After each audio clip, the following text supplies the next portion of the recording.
From the 1011 Now streaming studio, this is The Night Beat.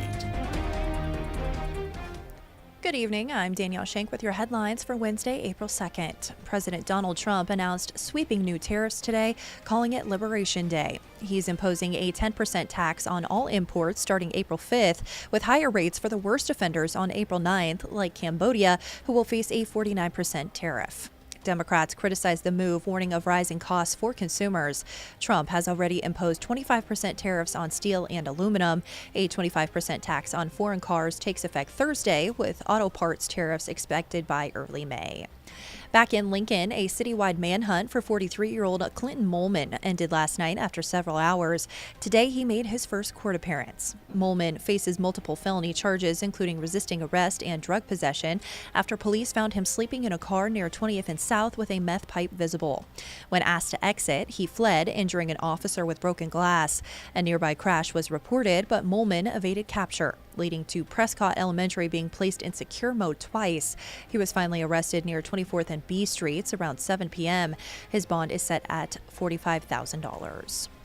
UNL police have identified the suspect in an alleged hate crime on campus over the weekend. The suspect, who is not a student, argued with a group, slammed someone to the ground, and yelled a homophobic slur while running off.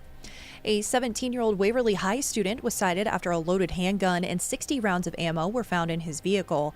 The discovery came during a search prompted by a disturbance involving water guns in the school parking lot. Authorities say the gun belonged to his father and was likely left after a hunting trip.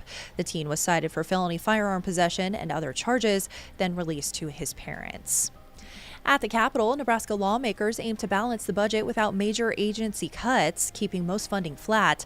During I Love NU Day, students and leaders urged lawmakers to support the University of Nebraska. Initially facing deep cuts, NU now expects a smaller than requested increase, but officials warn it may fall short. Senator Robert Clements cited concerns over lost federal funding, while NU President Jeffrey Gold warned every dollar cut costs the university $9 the next year. Meanwhile, the Appropriations Committee voted against recommending $500,000 for a prescription drug donation program created last year. The program would partner with a state-funded nonprofit in Iowa to distribute non-expired prescription drugs to patients below 200% of the federal poverty line. Despite strong bipartisan support, funding is uncertain due to Nebraska's grim fiscal outlook. 17 people die daily waiting for an organ transplant, a reality Nebraska medicine aims to change. In honor of Donate Life Month, the parents of 3-year-old kidney transplant recipient Layla Soria raised the Donate Life flag today, honoring organ and tissue donors. Nebraska medicine performed a record 392 transplants in 2024 and is one of the few U.S. centers offering all 6 solid organ transplants. Dozens walked barefoot down Old Street today for a Day Without Shoes, an annual event by Cornhusker Bank and People City Mission to raise awareness for those lacking proper footwear. The event encourages donations of new or gently used shoes at 140 drop-off locations.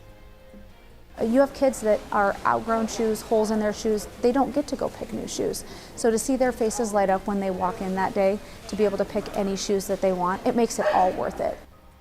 Rounding out your night beat is a check of the 7-day forecast.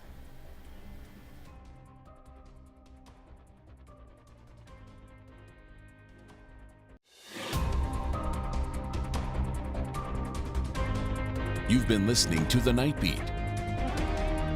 Watch, listen, and stream on the 1011 app on YouTube or wherever you get your podcasts.